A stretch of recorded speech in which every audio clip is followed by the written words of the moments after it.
Money, money, money. I need more money. Do you need more money? What do you need more money for? Is money important to you? It seems there's two things on the planet that we all have in common. We have time, the same amount of time, and it seems that to live we need money. Now, maybe there's some places in the world where money's not important, but if you live in the Western world, if you want to eat food, live in a house, wear clothes, do stuff, you need to have money. So if you don't have enough money, what does that do to your headspace? And is it possible that that causes some of the biggest stress in the world? I don't have enough money, which means money's controlling my life. I can't do the things that I want to do because I don't have the finances to do it. So if that's your situation and you want to change it, how do you change it? How do you make sure that you can be financially free?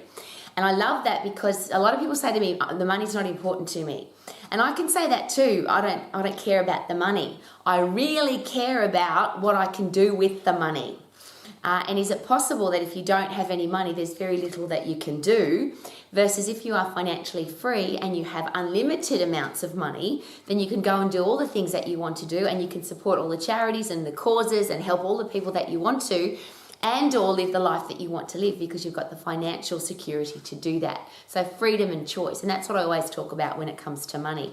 The other thing about money I think we forget is it's not really about the money, it's about what we can do with it, the outcome. So if I've set a goal and I want to achieve the goal, if I need money, the money is part of the process. So what do you want to do with the money could be a really good headspace to start with, so that your brain knows what it needs to be focused on. If you just say to your brain, I need more money, well, what does your brain do with that information? Your brain will do exactly what you tell it to do. So for example, if you say, I can't afford that, your brain will say, you're right, you can't, and it will give you all the reasons why you can't. Versus if you say to your brain, how can I afford this? And whatever this is that requires finances, now your brain will help you find the finances to be able to do that, but it needs something to focus on. So that could be a really great idea. Specifically, what do you need? Not, I just need to be rich, or I need to be wealthy, I need to have more money. More money for what? So the number one step to creating wealth, to creating financial freedom, is what for? Why do you need it? So yes, this is the what, I need money, but why? And the why is the really important thing. And I'm really glad that I was taught that, because I've had some very specific goals in my life that have required finances. And if I hadn't focused on the outcome, I might have got stuck in the chasing the money. And that's a little bit like stalking. If everything you do is about making money, and I'm sure you've met people like that, you might have met salespeople like that, where you know that they're not interested in you or the product or service, they're just about the money. So what is your outcome? What do you want to do with the money? The next thing is, it's easy to make money, and I think it's getting easier, and I'll just say that as a blanket statement. And the reason for that, have you considered that more and more people are doing just enough to get by? There's more and more average people. To stand out from the crowd, to be more than average now, is quite easy. So if you're in business and you do more than what everybody else does, if you're prepared to do what other people don't do, if you are going to go the extra mile, it's very easy to make money. But what kind of person does that? So I think that the outcome's really important. But what's the difference in characteristic headspace, attitude, discipline of wealthy people to people who are struggling financially? Now, I'm not talking about people that inherit their wealth. I'm not interested in that. Oh, mum and dad gave me the money. I'm not talking about that. I'm talking about people who are self-created, financially free, financially secure human beings. So they had a product, a service, an idea, a creation, an invention, or they work for somebody, add massive value to the business, and so they have become financially free. What's the difference with those people than the ones that work in the same business? And I often use this as an example. A lot of people say to me, they don't pay me enough money. Wherever I work, they don't pay me enough money. And I always ask, are there other people at the business that you work in that earn more money than you do? And usually the answer is yes. So the CEO will probably earn more money than the person who's the vice president of the company, or the secretary, or the cleaner. So it's not that they don't pay more money, it's just that they're not paying you more money. And that's very harsh, but I was told that at a very young age, and I understood that if I wanted to earn more money, I had to add more value. So what kind of person earns more money, makes more money, is has the ability to be financially free. So it's not about I need to earn more money, it's who do I have to become to earn more money. So what kind of character do I have to have? What kind of attitude do I have to have? What kind of focus? What kind of discipline? And is it possible that rich people have a different headspace than poor people? Is it possible that wealthy people do different things with their money? Is it possible, and this is the really big one, that the person that is capable of earning more money, and there's a different headspace here, there's capable versus actually does. So we all have the potential to do it. We all have the potential to work harder. We all have the potential to stand out from the crowd. We all can dress professionally, arrive on time or early. We can all add value to the business, but some people choose not to. Some people just don't. I don't know whether that's an ignorance thing, they just don't know how to. Or some people don't want to, versus other people it's part of their DNA. They can't go and work for someone else. They can't have a business without doing all the things that are simple to make money. So there's some very harsh questions to ask, of course, and very personal ones, and ones that I've asked myself because from the age of 13, and I in fact started earning money when I was 10, but from the age of 13 I started earning significant amounts of money. I was working at the markets in Melbourne in Australia, and I was selling clothing and then selling jeans, and I was earning a lot of money. What I didn't understand was how to keep that money, how to invest it wisely, and how to become wealthy with the money that I was earning. But what I knew and what I learnt very early is that if I wanted to make money, I just had to do the things that other people weren't prepared to do. So, for example, people say, oh, Rowie, you're so lucky because when you were 13, you were earning, and some days up to $1,000 a day when I was working at the markets. Yeah, but I used to get up at 4 o'clock in the morning. I had to learn sales skills. I had to learn communication skills. I had to work my ass off all day. And I would get home at 9, 10, 11 o'clock at night. Sometimes I wouldn't eat all day. Sometimes I didn't have time to go to the bathroom. So yes, I earned a lot of money, but I did different things than the people that stayed at home and watched television and did fun things on a Sparkle Day Sunday. Now, that's a choice, of course. But we have to then accept the consequences. If we're not prepared to work hard, is it possible that we have to accept that we won't have very much money?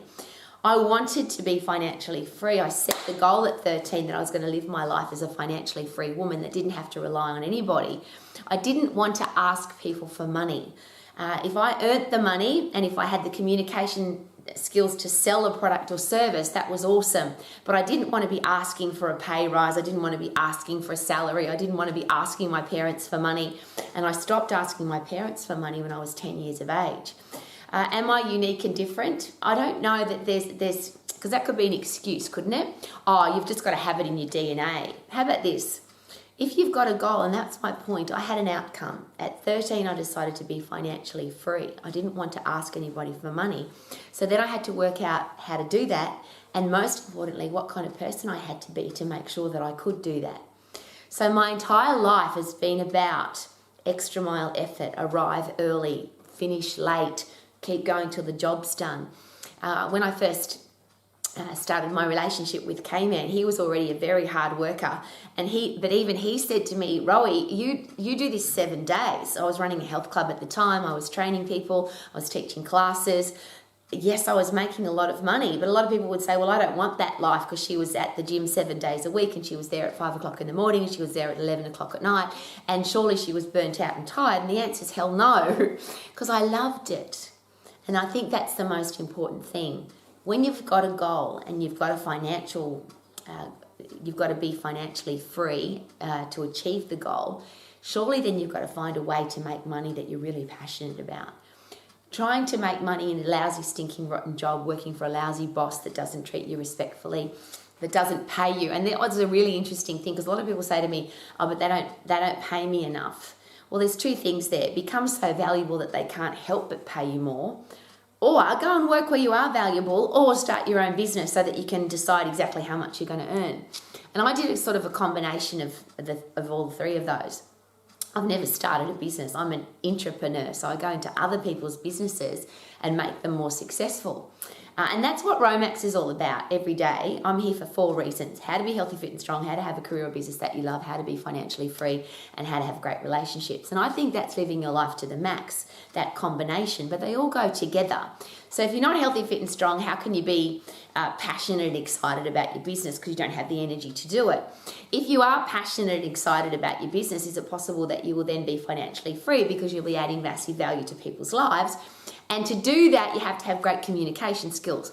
And if you've got great communication skills, is it possible that you'll attract better people into your life? That's how that beautiful combination works together. So my question is, what are you going to do to make money? And why would you do something that you don't want to do? Why would you be working with people that you don't like? And that's got to be really bloody hard. I never have. I've never worked, and I've never worked really, because I love what I do so much that I can't say I had to go to work today. And again, it's another great thing. People say, Rowie, even now you're an old lady, you don't have to work. But every day you are available. For my students, I'm available every single day. Christmas, Easter, birthday, public holidays, Boxing Day. I don't care. If somebody needs my help and support, I'm there. And that's not because I do it for the money. It's because I love it. And I can share that with you so passionately and openly, because I don't do the finances. We have a financial director. I don't look at the bank account. I don't know how much money's in the bank. I don't care about the money. I care about what I can do with the money. And for me, it gives me the opportunity to be able to chat with you every day, to look after my students every day, to live a life of freedom and choice. And I wish that for everybody. But I think that's a combination. When you put all of that together, that becomes very easy. So if you're doing what you love, is it possible you'll earn more money? Because you want to be good at it. You want to keep getting better at it. You're passionate about it. You want to arrive early. You want to stay late. You want to wear the uniform properly. You want to be a professional person. Have you been in a situation where, and I walk into businesses all the time and you can feel it. These people don't love their business. They're over it, or they're working there for the money, not because they want to help the customers.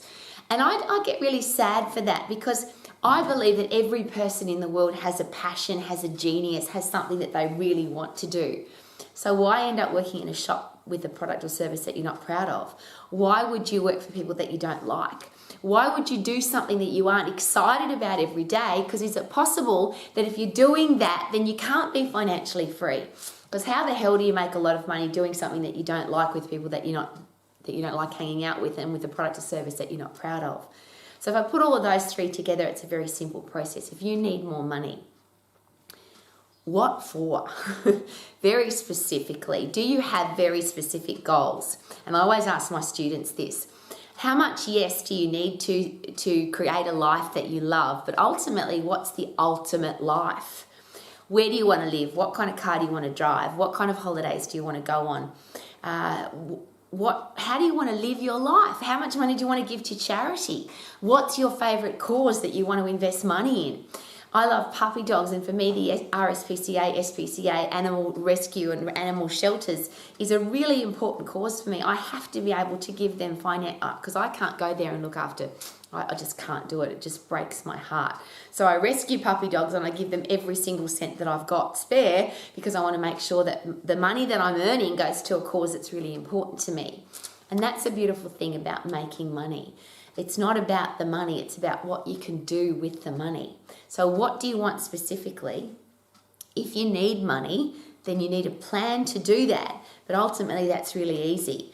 Find or be the person that can achieve that goal, and find the avenue that's going to excite you to be that person. So what is the career path? What's the job?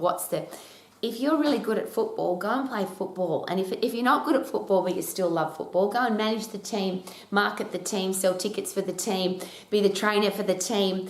Do the thing that you love, because when you're doing what you love, the process of making money is really simple and you're more likely to make money. Doesn't that sound much more fun than some lousy, stinking, rotten job to pay your lousy, stinking, rotten bills and hope that one day you'll be financially free? Now, you can save $1 a day. They're all the things that I wish that I'd learnt when I was very young. Save $1 a day, invest, pay yourself first, invest money wisely, because I was earning a lot of money but I didn't know how to create wealth. If I'd learnt all of those things early, I would definitely be a billionaire. And I'll rephrase that. I live like a billionaire. that $1,000 million is a lot of money. But when you are doing what you love, when you keep wanting to get better at it, so you keep training and educating, when you can look out your window and you love where you live, when you invest time with beautiful people and you don't have disrespectful people in your life, they're all the things that money can't buy. But the things that money can buy, wouldn't you like to be in control of that so that when you want to buy them, you can? Wouldn't it be nice to not be controlled by a price tag? Wouldn't it be really nice to live your life financially free? And I believe there's only 3 ways to do that. Specifically, what do you need the money for? Make sure you've got a financial plan to do it, but make sure you're doing it in a way that you're excited about. The really big thing here is, what am I passionate about? What am I going to do every day to earn money? I have to earn money to live, but the amount of money I earn and how financially free I can be is that determined by doing what I'm passionate about, doing what I love. And I always ask this question, is it time now to be your own boss, choose your own hours, work with the people that you want to work with, be proud of your product and service, and earn the amount of money that you want to earn? And that's something that I've been doing all of my life, and I know that it's possible. I'm just a woman, a little girl that ran away from home at 14 and 9 months. I've wanted and planned for and lived my life knowing that this was my goal: financial freedom, career or business that I love, be healthy, fit and strong so I've got the energy to do all of that, and only have great people in my life. That's living life to the max. For me, that's really important, and that's what I'm here for every day, because I would love you to have those same tools and the same understanding that it can be done. If you say I can't, that's true, you can't. But I'm here today and every single day to share with you that it is possible, you can do it. You just have to say, how can I?